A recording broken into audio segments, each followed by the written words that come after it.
কি করছে না? এই শোনেন, হ্যাঁ। নতুন মেয়েরা আছে হ্যাঁ, আপনার, হ্যাঁ। ভাই আপনারা লাইক কমেন্ট শেয়ার করবেন, কিন্তু এটা করবেন না যে আপনার সাথে দেখা করবেন।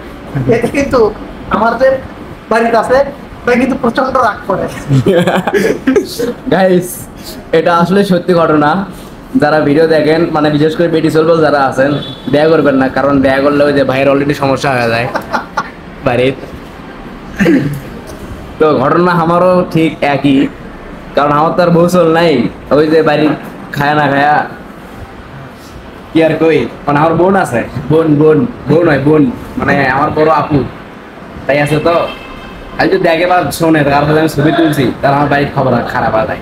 আর সেটা ওই প্রাণী খুব ভালো করে জানে, ঠিক নয়? মানে ওই আমার বাড়ির সাথে বাড়ি, তো ওই খুব ভালো করে জানে বিষয়টা। আর শুধু শুনো, আমরা না, এটা কবিগুরু রবীন্দ্রনাথ ঠাকুরও জানেন। হুম। উনি কিন্তু ওনার একটা কবিতায় হ্যাঁ। লিখে গেছেন, নারী জাতি লোভিয়তী, হুম। নারী জাতি লোভিয়তী, লোভিয়তী। অল্পতে নাহিবারে মন, হ্যাঁ। যত দিবে হ্যাঁ। কত বলিবে ওরা আরো প্রয়োজন। ঘটনা কিন্তু সত্যি, একবারে ঘটনা সত্যি। মানে কি কমো ভাই, যাই হোক, করার মতো কোনো জায়গা নাই। তাও দুঃখগুলো আপনাদের সাথে আমি প্রকাশ করতে চাই। ভালো থাকেন সবাই।